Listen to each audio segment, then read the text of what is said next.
I landed in the seat. Jared Polin, FroKnowsPhoto.com, and this is a preview of the brand new Nikon 40mm Micro 2.8. I'll be right back with my thoughts. What a pleasant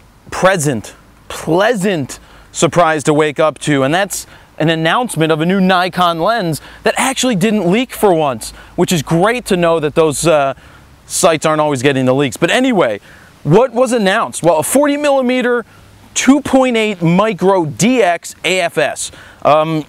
Very interesting lens. Think it's a great idea to put out a micro, which is basically a macro lens. It close focuses to, I believe it said 2 inches.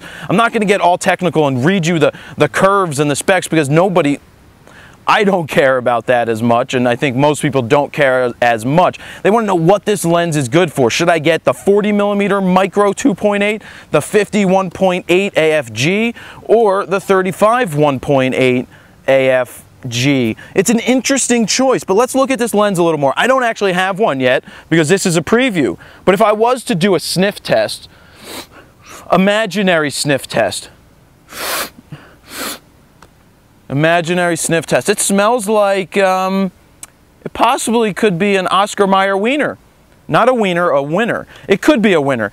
The reason I say that is because it's a 60mm equivalent lens. It could be good for portraits. It's going to be good for macro or micro shots. It's a more versatile lens that it's a 2.8 and it's an AFS. That means if you have a D3100 or a D5100, it is going to autofocus on there because it has the focusing motors inside the lens. It's right in the middle, you know.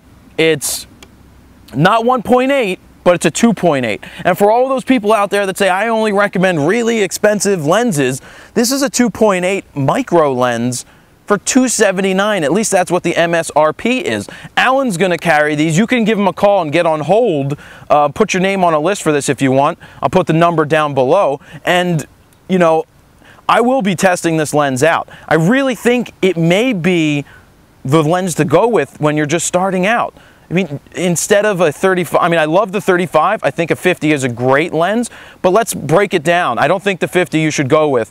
I think it's between a 35 and a 40, and in this case, a 40 that does macro and a 40 that's a 2.8. It's going to be great for bokeh, for portraits. It's going to be great for macro. It's a more versatile lens. Now, I'm going to have to hold on to the thing. They say it's 9 ounces, which is really light. We'll see. I mean, but yeah, at $279, it's going to be a great starter lens to go with. I can't wait to test it out on my D7000, or maybe I'll even borrow a D3100 and put it on that. But it's going to be very interesting, and I think it's a lens that beginners with D3100s, D7000s, D5100s should look into. And it's interesting to see Nikon coming out with more of these lenses on the low end. And my answer to that, why they do that, is because the majority of photographers are amateurs. They're beginners. They need a place to start, but they need quality lenses that they can buy at affordable prices to help them grow into the more pro end. So I applaud them for doing that. Thank you for doing that, because it makes my sayings where I always say get good glass, get the 2.8s no matter what if you can, or get that 1.8. It makes it more legitimate and more affordable.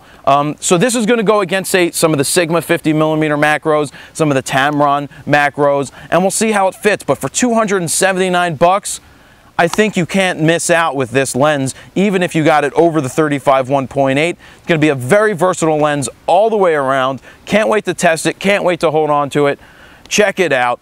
Jared Polin, FroKnowsPhoto.com. See ya!